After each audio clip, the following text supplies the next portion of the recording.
leyendo, no se hacía tan complicado. Ajá, muy bien.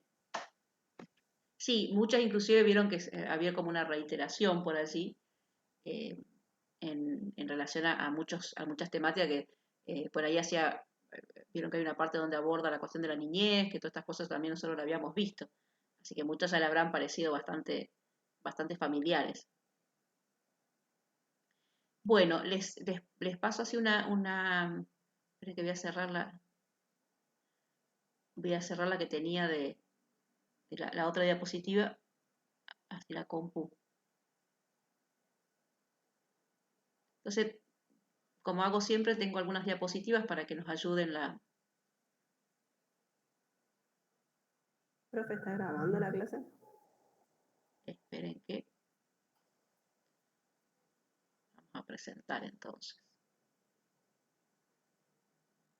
Primero, mientras estaba cargando acá en mi compu las diapositivas, vieron que el tema sería adolescencia y posmodernidad, ¿no? Esa sería la temática. ¿Qué les hace pensar la cuestión el concepto de posmodernidad? ¿Qué es lo que ustedes entienden por posmodernidad?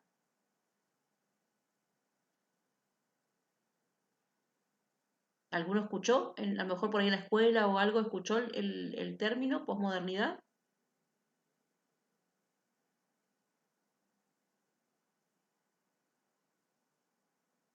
No, nunca lo escuché. No, no lo escucharon. Yo voy a decir dos cositas nada más porque es un tema del índole filosófico, eh, y que, bueno, podría llevar varias clases si uno se tuviera que dedicar específicamente a eso, pero la idea es la siguiente, si vemos la palabra, fíjense que la palabra nos da un indicio de algo, ¿no? Dice post, que significa después, ¿no? Bien, cuando uno dice post, siempre hace referencia a algo que viene después. Y modernidad, con lo cual está diciendo que es una etapa, un periodo histórico, social, cultural, que viene después de lo que se denomina la modernidad. ¿Recuerdan en la historia, en la escuela? Se solía estudiar la edad antigua, la edad media, la edad moderna y la edad contemporánea, se solía decir, ¿no? Que es la contemporánea, es la que estamos viviendo nosotros siempre. Y a esta época, que en realidad empieza, algunos la ubican a partir de la década del 70, algunos dicen el año 69, que es cuando teóricamente el hombre llegó a la luna, y proviene más del ámbito de la arquitectura. Hay como grandes cambios en la arquitectura, y entonces empieza a decirse el arte postmoderno, porque hay algunas cuestiones de la estética que es diferente a la modernidad. Y entonces después empiezan a aparecer también algunas características filosóficas, digamos, ¿no? Y una de ellas, por ejemplo, algunos autores del ámbito de la filosofía, uno es Gianni Vattimo, que es un italiano, Lyotard, que también que es un francés, que ya falleció, Vattimo no, eh, es viejito, pero todavía sigue escribiendo, y ellos decían que cayeron los grandes relatos de la modernidad. Así como que la modernidad había construido como grandes relatos y que esos grandes relatos se desplomaron, sería, ¿no? Por ejemplo, uno de los grandes relatos era que la ciencia nos iba a traer mayor progreso y que el progreso iba a permitir que todos seamos felices, ¿no? Eh, o los relatos del orden de lo religioso, eh, es decir, que había como grandes relatos que daban sentido a la existencia, ¿no? Y todos esos relatos era como que no se fueron llevando a cabo, porque si bien la ciencia progresó, eso no permite que seamos más felices, no permite que haya menor cantidad de pobreza, no permite que haya menos enfermedades. Así que si bien en algunos aspectos la ciencia avanzó muchísimo, pero las grandes desigualdades estructurales siguen estando, ¿no? Entonces como que hubo también una gran desilusión. Y empiezan entonces a aparecer, dicen los posmodernos, quizás ahora ya no queremos construir grandes relatos, sino que nos interesa construir como pequeños relatos que son más pertenecientes a determinadas culturas, ya no nos abarca a todos. Ya nadie dice que existe la verdad, Es más individual, ¿no? Sí, bueno, otra de las cosas que por ahí algunos ponen como en la contracara, como algo negativo, tiene que ver con una cuestión más hiperindividualista. Algunos dicen, hay ideales como el ideal de la imagen, como por encima de todo, el ideal de que los vínculos con el otro siempre son densos, entonces tienen que ser todo like. Eh, entonces, aparece también como en toda construcción, ¿no? Están las cosas que a lo mejor son positivas en relación a una época, pero también aparecen algo que es de índole negativo. Entonces, ante esta perspectiva, lo que el autor intenta pensar es qué significa ser adolescente en la posmodernidad, ¿no? Si es lo mismo, ¿no? O hay algo que cambia. Entonces, acá vuelve a aparecer la temática esta que teníamos al principio de nuestro cursado, cuando hablamos de la constitución de la subjetividad y la producción de la subjetividad. Entonces, la producción estaría dentro de, bueno, qué efectos tienen estos cambios, que le llamamos posmoderno, en esa constitución psíquica del adolescente. La adolescencia, como constitución psíquica, como constitución estructural, siempre va a ser, como decíamos, la misma en relación a lo que es más general. En cualquier lugar, tanto en la modernidad como en la posmodernidad, los adolescentes tienen que hacer duelo. Pero el autor plantea, ¿son iguales los duelos que vive un adolescente posmoderno que un adolescente que transitó la modernidad? ¿O hay algunas diferencias? Entonces, ese es el quid de la cuestión, podríamos decir, de él, ¿no? ¿Y cuál es la hipótesis que él plantea? Vieron que él plantea una determinada hipótesis. Por las dudas le voy a ir preguntando porque a ver, mi compu no está andando bien y por ahí se traba. Yo veo como que no se traba, pero sí se le traba a ustedes.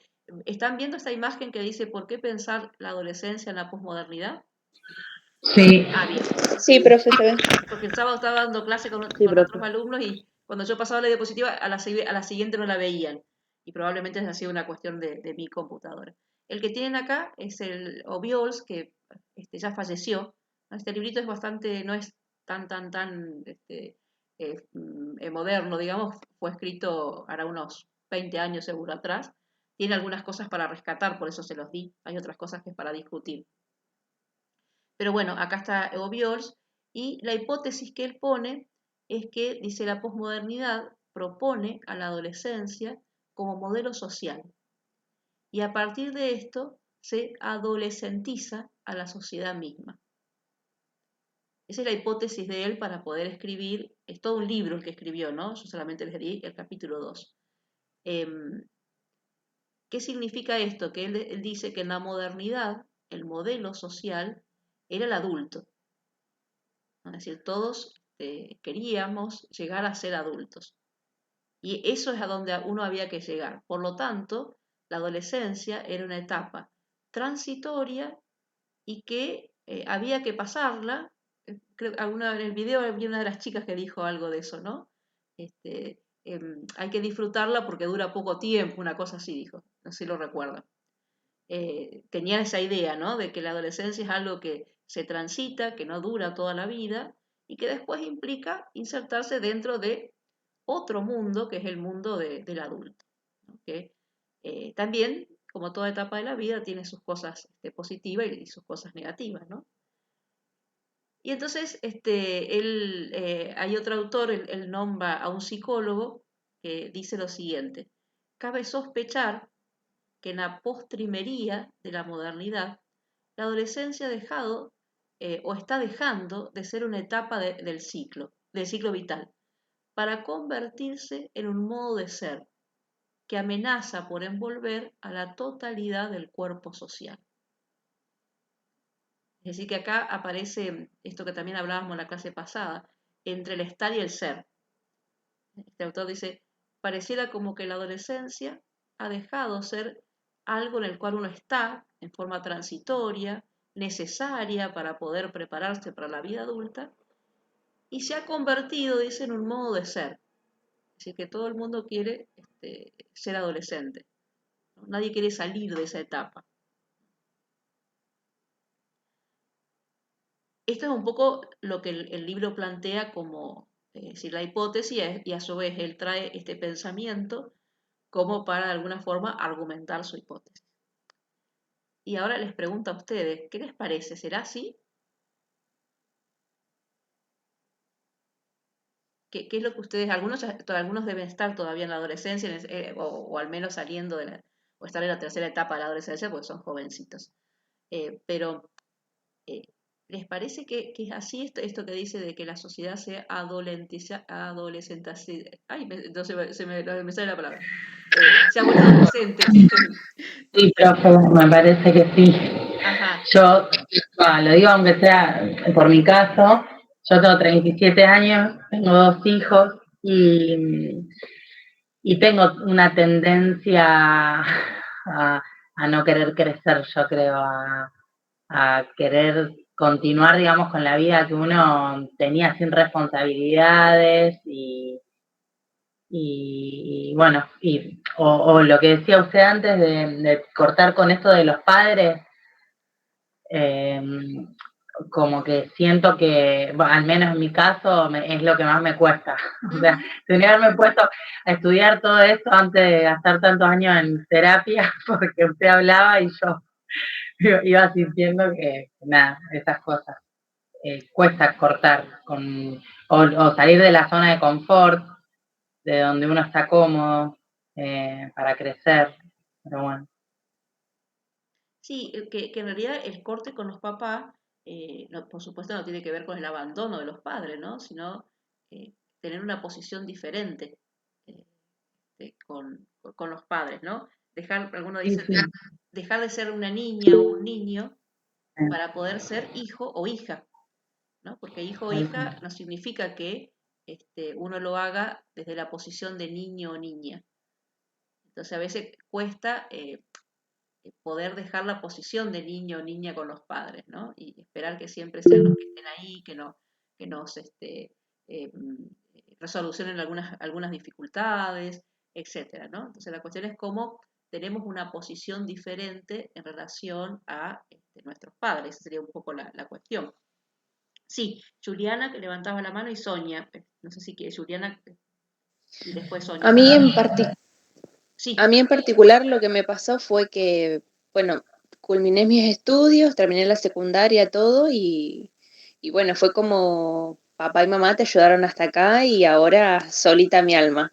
Y me tuve que enfrentar a un montón de cosas que, obviamente, algunas cosas me dolieron mucho más que otras, pero bueno, eso me hizo ser un poco más fuerte y a comparación, como por ejemplo, tengo hermanos, varones, no es por nada, pero es como que a ellos les cuesta muchísimo salir del caparazón, digamos, no sé, tiene uno 21 años y vos lo ves ahí atrás de mamá y de papá y yo con 21 años ya tenía mi trabajo, ya vivía sola, sé que fue cambiando muchísimo la sociedad, pero lo veo también en los hijos de la hija de una amiga mía también, 22 años, trabaja todo, pero vive con mamá y papá porque es la comodidad. Entonces, como que también la forma de criar ahí también pasa un poco la cosa. Sí, a veces tiene que ver con también el corrimiento que los papás logran o no logran hacer en relación a sus hijos, y a veces con algunos más mejor pueden hacerlo y con los más chicos a veces no, ¿no? Entonces tiene que ver también con eso, ¿no? Bueno, cuál es la posición de los papás en relación a eso, porque también es cierto, alguna vez habrán escuchado, y ahí te doy la palabra, Sonia, que estabas levantando, habrán escuchado también que muchas veces cuando se va el último hijo, o el último hijo se independiza, si algunos tiene varios, aparece lo que se llama el nido vacío. ¿No? Lo han escuchado por ahí seguramente a ese concepto, Sí. que tiene que ver con que los papás tienen que volver de nuevo a repensar la pareja, ¿no? Porque mientras los chicos están, es como que por ahí hay muchas actividades que llevan tiempo, ¿no? Entre la escuela, las actividades extracurriculares, etcétera, esto, acá, allá. Por ahí hay mucho de actividades que están pensadas desde los hijos, ¿no? Y muchas O buscan parejas, desde los nietos cubrir y a veces, ese claro, vacío. Y a veces la pareja es como que no se da cuenta que también tiene que tener un momento para seguir pensándose como pareja, ¿no? A mente que los hijos están.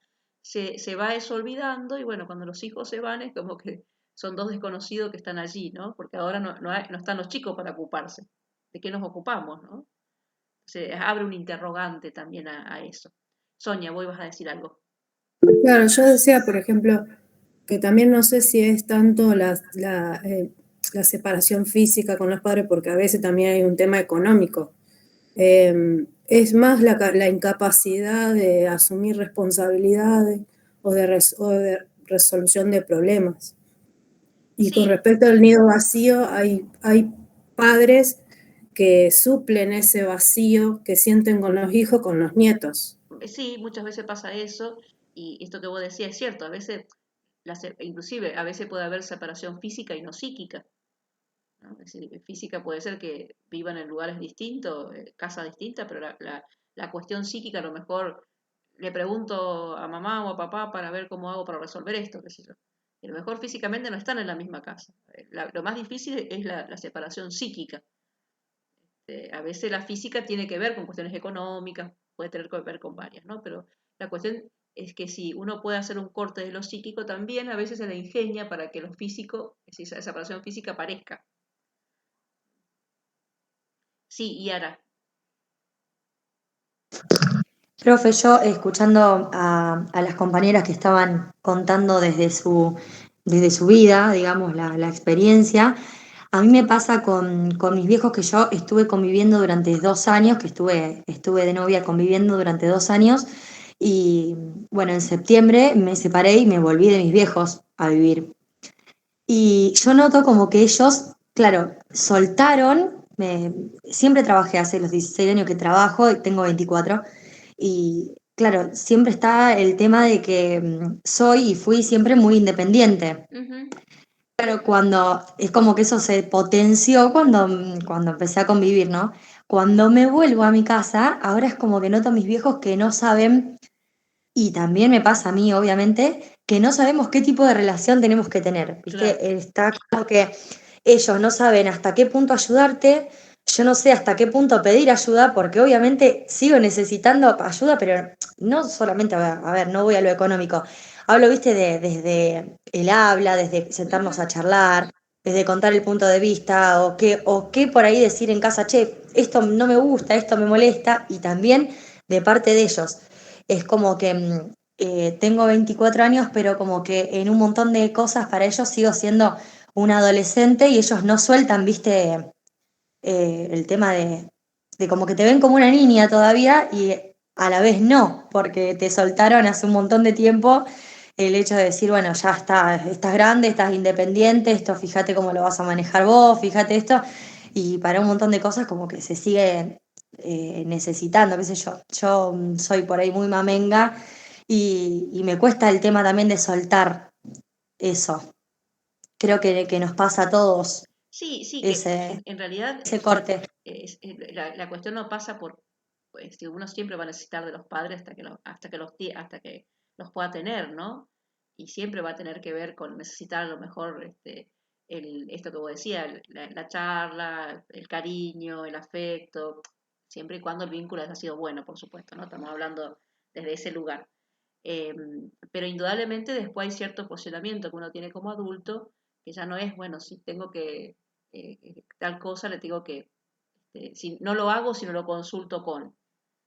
¿No? Una cosa es que a lo mejor uno pueda compartir una idea y que podamos dialogar, que yo tengo un nuevo proyecto, ¿qué te parece? Eh, y otra cosa es, bueno, no lo hago hasta que no me den el ok, sería, ¿no? Si no me da el ok, Claro, como que está todavía ahí la transición de que no soy adulta del todo, pero ya no soy una niña. Entonces es como que me cuesta a mí y les cuesta a ellos entender claro, también su rol. desde las dos partes, digamos. Claro, porque para los padres siempre uno sigue siendo un niño o una niña. Por más que crezcamos, que crezcamos, que tengamos hijos, que siempre uno, hay algo siempre de lo infantil que se juega cuando uno vuelve a la casa de sus padres, por así, ¿no?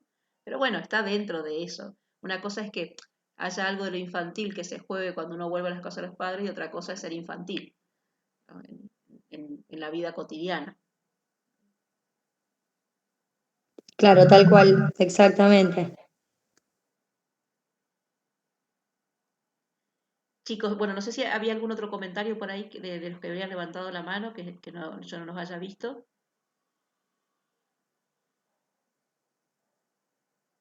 Entonces, les compartía, les sigo compartiendo algunas imágenes para que así puedan ustedes también participar. Entonces, esta era la de, esperen que todavía a ustedes no le cargó, me parece. Ahí. Ahí tendrían que estar viéndola, ¿la ven, chicos? Es la misma que estuvimos.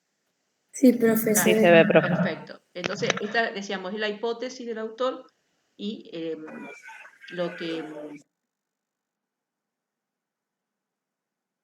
como él lo argumenta, se podría decir, ¿no? Entonces, la otra que dice, ¿cómo entender este concepto, ¿no? Este concepto que decía el autor anteriormente, ¿no? Entender el concepto de esto de que en la posmodernidad el modelo social es el adolescente, ¿no? Entonces, acá aparece un poco lo que ya le decía, ¿no? El modelo de la modernidad, bueno, se aspiraba a ser adulto, aun cuando, dice el autor, tuviera nostalgia de la niñez. Pero siempre, y luego dice, aparece el psicoanálisis y da como un golpe al mundo adultocéntrico. ¿Esto qué significa? De que cuando el psicoanálisis empieza a decir esto que ya hemos transitado, de que la importancia que tiene la vida del niño en cómo nosotros llegamos a ser adolescente y cómo llegamos a ser adulto, entonces también es como que interroga a la cuestión del adulto, ¿no? Que el adulto no es que es adulto desde la nada, sino que hubo un recorrido que se fue haciendo, construcciones, interrogantes, etcétera, ¿no? Entonces, ahí se empieza como a repensar qué significa ser adulto. Y también dice el texto, dice, si pensamos la adolescencia desde el momento actual, nos encontramos, en cambio, con que los adolescentes ocupan un gran espacio. Es decir, antes el espacio lo ocupaba el adulto, ¿no? Todo pasaba por el adulto. Y ahora el centro, podemos decir, de una sociedad son los adolescentes, ¿no? Fíjense que generalmente se piensan muchas cosas, ¿no? Los medios de comunicación social, el mercado, es decir, piensa desde cómo seducir a un adolescente para que consuma. Las propuestas ya no son para los adultos, las propuestas son para los adolescentes y también para los niños, ¿no? Pero ahí aparece la gran cuestión, el centro de la sociedad. Entonces, esto indudablemente trajo un volver a pensar, bueno, ¿hasta cuándo la adolescencia? ¿No? ¿Hasta cuándo podemos pensar que hay una etapa llamada adolescencia? Y pregunto a los que pudieron leer el texto, ¿qué decía el texto?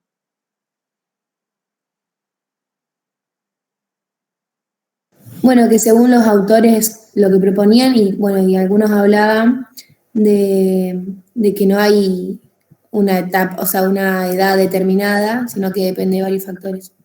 Ajá, muy bien. Por ejemplo, uno de los factores era esa independencia económica, pero también otro decía que no era tanto por independencia económica, sino la edad para tenerla a la independencia. Uh-huh. Bien, pero que en el texto decía también, en esto que muy bien aportaba Agustina, que uno podría encontrar, por ejemplo, una respuesta también desde el derecho, ¿no? Y bueno, desde el derecho se termina la adolescencia a los 18 años. Y allí, si uno lee los derechos del niño, de la niña y adolescente, bueno, la etapa son los 18 años, y ahí empezaría la mayoría de edad. Con lo cual eso, desde el punto de vista del derecho, se reconsidera, por ejemplo, supónganse, si un padre está obligado a mantener económicamente a un hijo. ¿Hasta dónde está obligado? ¿No? Bueno, el derecho dice los 18 años. O qué sé yo, una obra social de salud, hasta qué edad el papá o la mamá lo puede tener como un beneficiario de esa obra social. Y bueno, hasta los 18 años. excepto que siga, que a lo mejor el hijo o Estudiando. la hija, exacto, sigue estudiando, creo que hasta los 25, me parece que hasta los 25, Sí, hasta los 25 hasta se los sigue 25, al estudiando. menos creo que la IAPOS, ¿no? Que es la de la provincia de Santa Fe. Después, ¿no? Bueno, tendrá que ponerlo en una prepaga y eso implica ya pagar algo importante. Pero es decir, que el hecho de estudiar le permite obtener más derechos. Pero hasta los 18 años hay ciertas obligaciones que los padres tienen con sus hijos. Entonces, desde el derecho, podríamos decir hasta los 18 años. Después ya es adulto, o sea, que tendría que poder mantenerse, etc. Sabemos que en la práctica no pasa esto, ¿no? Pero la pregunta era, bueno, ¿hasta cuándo? Bueno, si lo pensamos el derecho es hasta ahí. Y después, como bien decía Agustina, dependía un poco de ciertas teorías, ¿no? En relación a eso. ¿Alguno por ahí estuvo leyendo algo que pueda aportar a esto?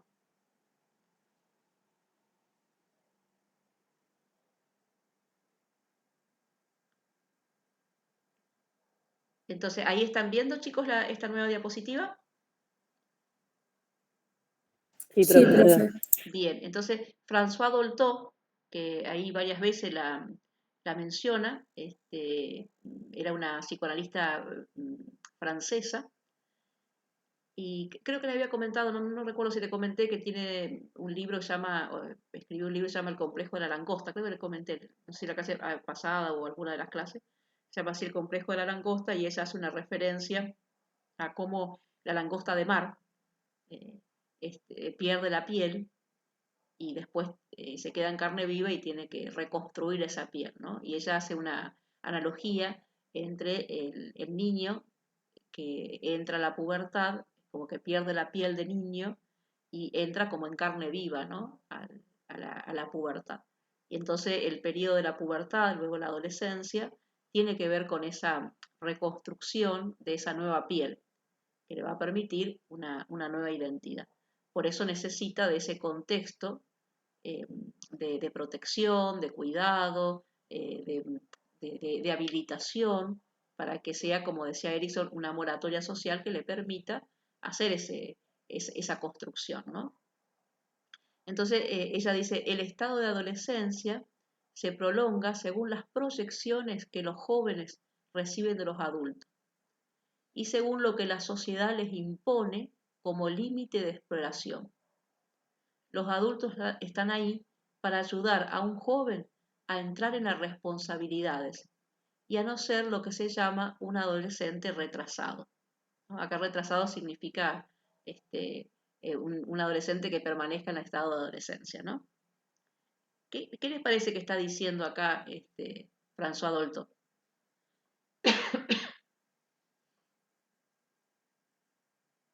Yo, a lo que se me vino a la mente con esto de que el estado de adolescencia se prolonga según las proyecciones que los jóvenes reciben de los adultos, por ejemplo, no va a ser lo mismo un adolescente que, no sé, no tiene a sus papás y tiene que, de alguna manera, mantenerse solo, salir adelante solo, que yo, por ejemplo, que tengo a mi mamá, que está todo el tiempo encima mío, que si necesito algo la tengo a ella, o sea, como que no es igual el transitar la adolescencia. Bien, en esto de que, como decía, que dice, se prolonga según las proyecciones que los jóvenes reciben de los adultos, ¿no? Es decir, hasta dónde los adultos consideran a alguien que aún está en la adolescencia, ¿no? Entonces, tiene que ver con eso. Uno podría ir a otra cultura y por ahí se encuentra con determinados. Vieron que, no sé si por ahí en las películas aparece, pero hay películas nórdicas que uno ve que en Dinamarca o en esos países, que por ahí a los 16 años los chicos se van a vivir solos, ¿no? Y aún más, me contaba alguien que había ido a Finlandia a ver el sistema educativo de Finlandia y nos comentaba de que en el último año de lo que sería nuestro secundario, ellos tienen materias que son de índole práctica, podríamos decir. Por ejemplo, les ayudan, les enseñan a hacer, bueno, trabajos de electricidad, de cómo planchar, de lavar la ropa, de cocinar, se tienen como talleres de todo eso, porque saben que cuando terminan el secundario los chicos se van a vivir solos. ciertamente una situación económica distinta a la nuestra, ¿no? Pero como que ellos, debido a que los chicos pueden irse a vivir solos, algunos a lo mejor sostenidos por los papás hasta que se ubiquen, eso significa ¿qué proyecta esa sociedad sobre esos adolescentes? Que bueno, que cuando terminan el secundario tienen que asumir la responsabilidad de ir a vivir solo. Y le enseñan cosas como para saber desenvolverse. Es decir, no es que, bueno, me voy a vivir solo, pero le llevo a mi mamá para que me lave la ropa, ¿no? O me voy a buscar el tape porque mi mamá me cocine, mi mamá y mi papá, o mi papá, ¿no? Sino que saben que hay cierto nivel de independencia que tienen que tener. Entonces lo preparan para eso. Fíjate lo que acá dice, ¿no? Según las proyecciones que los jóvenes reciben de los adultos y según lo que la sociedad les impone como los límites de exploración. O sea que si tomamos esos países, diríamos, bueno, la sociedad le dice, mira, es hasta los 18 años. Este es el límite que tenés para explorar. De ahí en más, nosotros te formamos, pero vas a tener que empezar a hacer algunas cosas que implican esta autonomía. Y fíjese qué importante también acá, ¿no? Dice, los adultos están ahí para ayudar a un joven a entrar en las responsabilidades y a no ser lo que se llama un adolescente retrasado. Así que de alguna forma está diciendo, bueno, es la sociedad la que, los adultos, las que también le marcan un límite y que lo forman para que puedan asumir esa responsabilidad y no se queden eternamente en la adolescencia.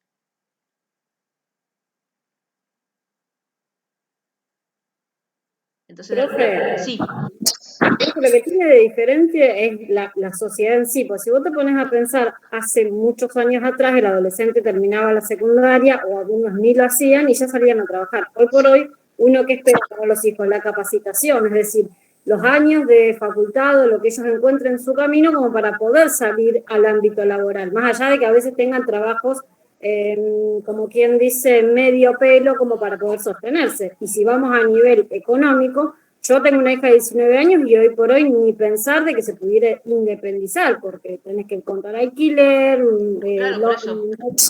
todo. Sí, por eso decía que, bueno, cuando yo le daba el ejemplo de los países nórdicos, indudablemente que las cuestiones económicas son muy distintas a las nuestras, ¿no? Por allí.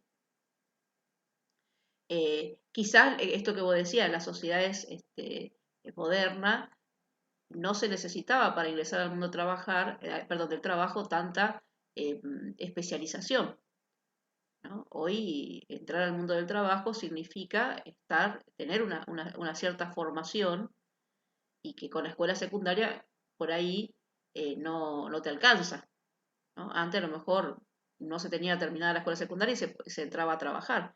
En algunos lugares se podía ingresar a trabajar al mercado formal, digamos. Entonces eso también supone que a medida que fue pasando el tiempo, la sociedad fue cambiando, se fue complejizando, los niveles de formación son cada vez más complejos, ¿no? Entonces también eso supone este sostén, ¿no? Y a veces como acá hay una paradoja en nuestra sociedad. Por un lado le pide a los chicos que sean independientes, pero por otro lado le dice, no, pero tenés que perfeccionarte, tenés que hacer esto, tenés que hacer posgrado de acá, posgrado de allá, todo eso es pago, y entonces el chico dice, bueno, pero si trabajo no me alcanza el tiempo para hacer todo eso, entonces ¿cómo hago, no? Además, muchas veces se escucha esto de que los adolescentes no quieren trabajar, pero cuando vos vas a llevar un currículum te dicen, no, queremos gente con experiencia. Exacto. Y yo no tengo experiencia, tengo 19 años. Claro, sí, pues es toda una paradoja, ¿no? Por ahí, lo que la sociedad pide en relación a esto que estábamos viendo.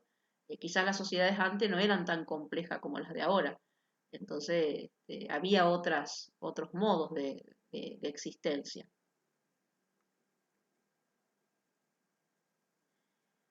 Entonces, en relación a la pregunta de esta de la adolescencia, tendríamos que decir, bueno, yo siempre creo que en realidad no pasa por la edad, por supuesto. ¿Se acuerdan cuando hablábamos de la edad cronológica, la edad de la maduración y la edad lógica? Creo que tiene que ver también con esto que les decíamos, ¿no? Con una posición psicológica en relación a estar en la adolescencia o estar en la juventud o estar en la adultez. Que no es decir, que está indudablemente con cierta articulación con la edad, pero por ahí, como decíamos, alguien puede tener 30 años y seguir con una posición adolescente o una posición infantil, ¿no? Y todos conoceremos a alguien de ese modo, ¿no?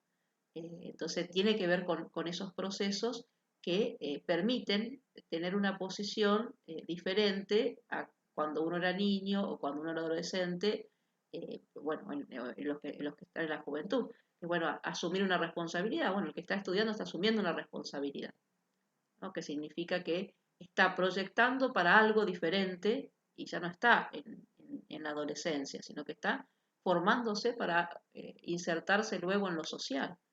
O sea, eso implica una posición, más allá de que después tenga esto que decía Mili, que muchas veces se necesita ese contexto que los papás puedan a lo mejor sostener la cuestión económica, ¿no? Pero hay algo que está haciendo el joven para después proyectarse en otra posición, ¿no? Pero ya eso es un indicador de que alguien cortó con la adolescencia, se podría decir, e inició una etapa nueva que es la juventud.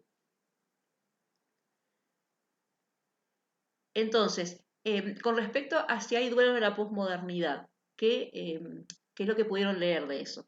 Teniendo en cuenta, vieron que ahí los vuelve un poco a explicar a los duelos según Averasturi, que nosotros ya lo habíamos visto en la clase pasada, pero lo que me interesa es cuando él analiza los duelos haciendo una comparación entre la modernidad y la posmodernidad. ¿Qué es lo que qué es lo que pudieron rescatar de eso?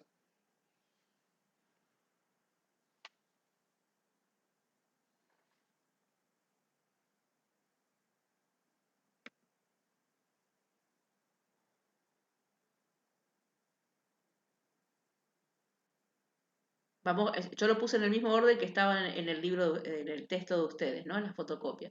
Dice el duelo por el cuerpo de la infancia. ¿Cuál es la diferencia que él hacía entre modernidad y posmodernidad?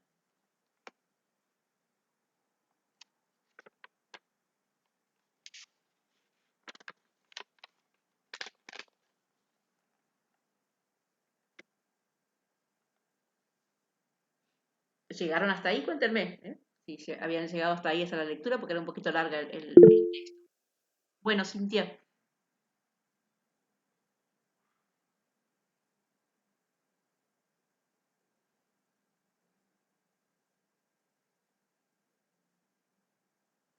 En la modernidad, ¿cuál era el cuerpo estéticamente hablando al cual se tenía como modelo? El adulto. Eso, muy bien. Es decir, que dice en la modernidad lo que se aspiraba, el adolescente aspiraba, era llegar a ser adulto. Entonces, era como había la pérdida de ese cuerpo de niño para que ese cuerpo se vaya conformando en un cuerpo de adulto. En la posmodernidad, en cambio, ¿qué dice el autor? ¿Cuál es el cuerpo idealizado que nosotros tenemos en nuestra sociedad?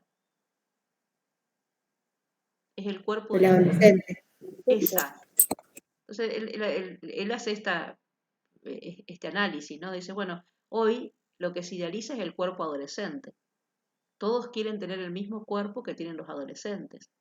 Es más, dice, ¿no? Muchas veces aparecen las cirugías para parecer adolescente, para tener una apariencia adolescente, ¿no?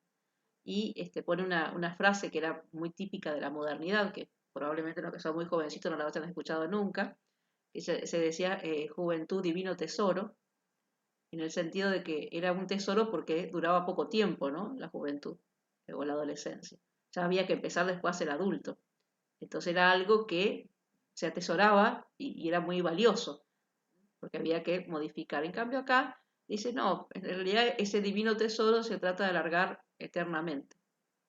Entonces él se hace la pregunta, si el cuerpo adolescente es el modelo, habrá que hacer algún duelo por ese cuerpo, o será un duelo menos dramático. Así que acá lo que aparece es esta pregunta que se hace el autor, ¿no? Yo pienso que duelo hay que hacer igual, más allá de que se ponga como modelo al cuerpo adolescente, el cuerpo adolescente empieza a tener algo de esa estética en esa transición y psíquicamente e internamente el proceso hay que hacerlo igual, más allá de que sea un cuerpo idealizado, ¿no?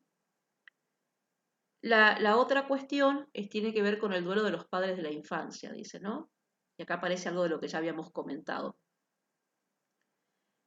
¿Cómo eran los padres de la modernidad, según el autor?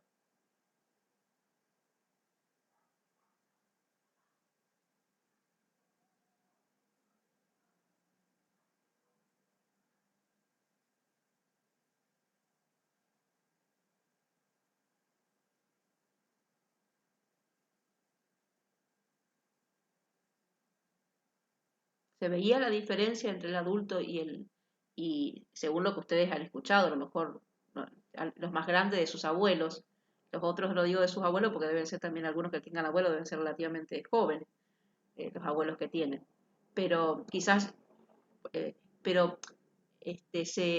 había una diferencia entre el adulto y el adolescente, entre el papá adulto y el adolescente. Antes sí, Bien. ahora, Vieron que antes, ahora cada vez quieren ser más adolescentes. claro, inclusive hasta la forma de vestirse, vieron que había una ropa que era específicamente para el adulto, otra ropa que era específicamente para el adolescente y otra ropa que era específicamente para el niño o niña. Ahora vieron que la misma ropa, el modelo es al adolescente.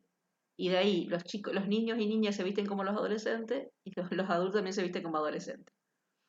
Nada más que cambian alguna cosa, pero si uno ve los estilos, no hay como antes que uno decía, esta es la diferencia. Con lo cual, no, con esto no estoy diciendo que es mejor o peor, en relación a la ropa, quiero decir, ¿no? Sí, Andrea, creo que ibas a decir algo.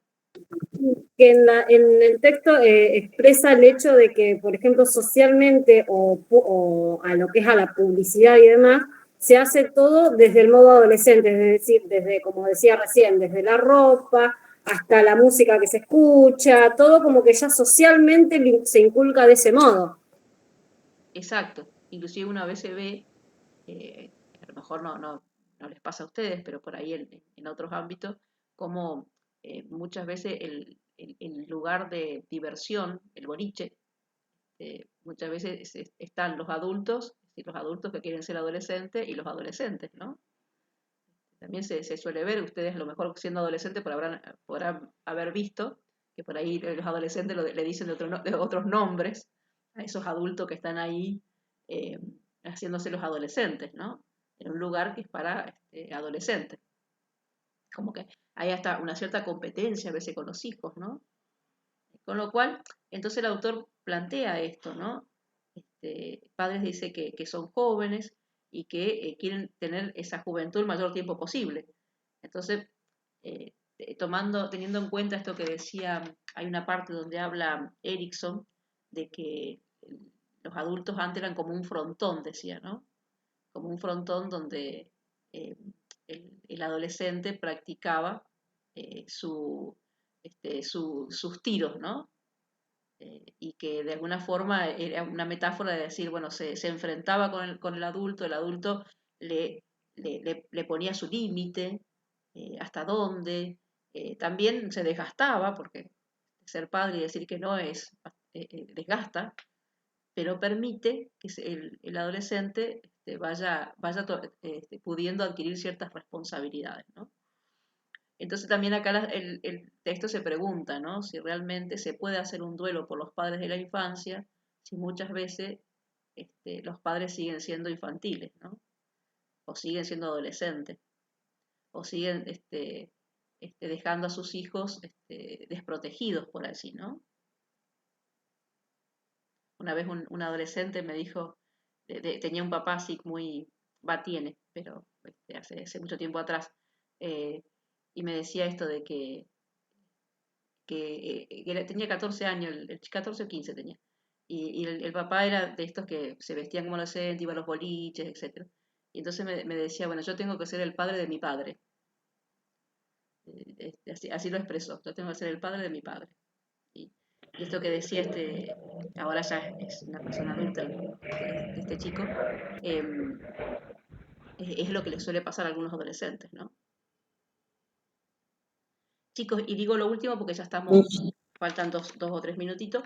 en relación al duelo por el rol de la identidad infantil, ahí estaría lo que yo hoy decía, primero hace como una pequeña introducción el autor en una diferencia entre el yo ideal y el ideal del yo, ¿no? Entonces dice, bueno, el ideal del yo, el yo ideal tiene que ver con esto que decíamos, ¿no? Una imagen de omnipotencia, que los padres ponen sobre ese hijo, que no pueden esperar para satisfacer los deseos, ¿no? Como que la cuestión del sacrificio pareciera que no es posible incorporarla, mientras que el ideal del yo implica, ¿no? Esa introyección de esos mandatos, de esas leyes, que permite poder pensar que a veces hay que esperar, que hay un reconocimiento del otro, ¿no? Que hay una lógica de esa espera para obtener algún objetivo.